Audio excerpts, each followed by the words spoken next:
nhà mình, ngày nào cũng thế nhà mình. Từng đàn heo ngoái đuôi nhau chờ những củ khoai lang.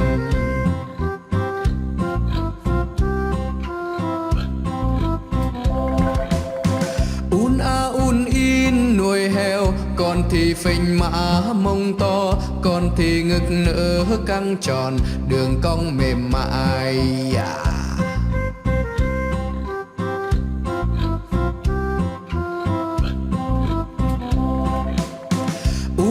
Un in nhà mình, ngày nào cũng thế nhà mình. Từng đàn heo ngoái đuôi nhau chờ cam chờ rau xanh.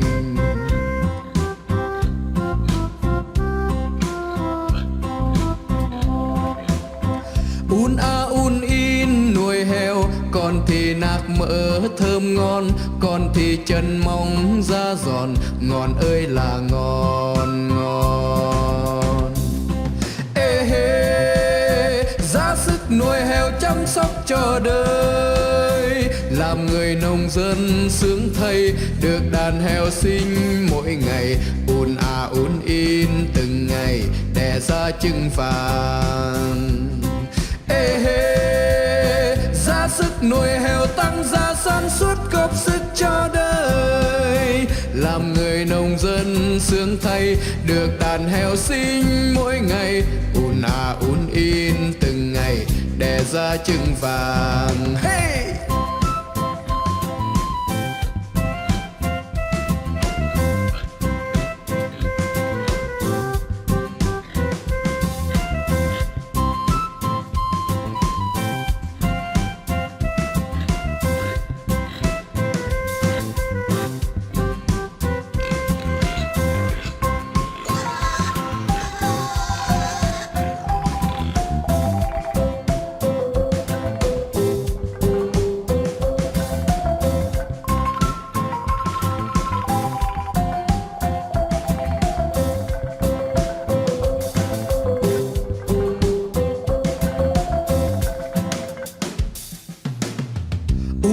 Un in nhà mình, ngày nào cũng thế nhà mình. Từng đàn heo ngoái đuôi nhau chờ những củ khoai lang.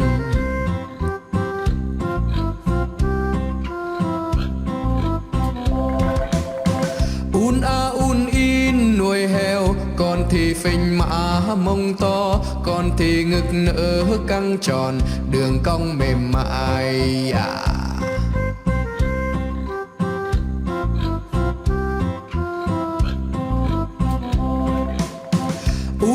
Un in nhà mình, ngày nào cũng thế nhà mình. Từng đàn heo ngoái đuôi nhau chờ cam chờ rau xanh.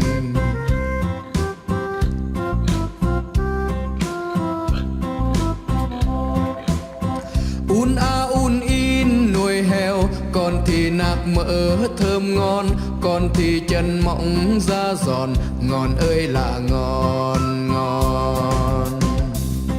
Ê hê, ra sức nuôi heo chăm sóc cho đời, làm người nông dân sướng thay, được đàn heo sinh mỗi ngày. Un in từng ngày đẻ ra trứng vàng.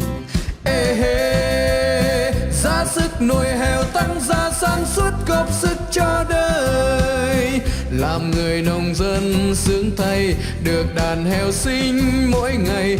Un in từng ngày đẻ ra trứng vàng, làm người nông dân sướng thay, được đàn heo sinh mỗi ngày. Un in từng ngày đẻ ra trứng vàng. Ê hê, ra sức nuôi heo tăng gia sản xuất, góp ích cho đời, làm người nông dân sướng thay, được đàn heo sinh mỗi ngày. Un in từng ngày đẻ ra trứng vàng. Ê hê.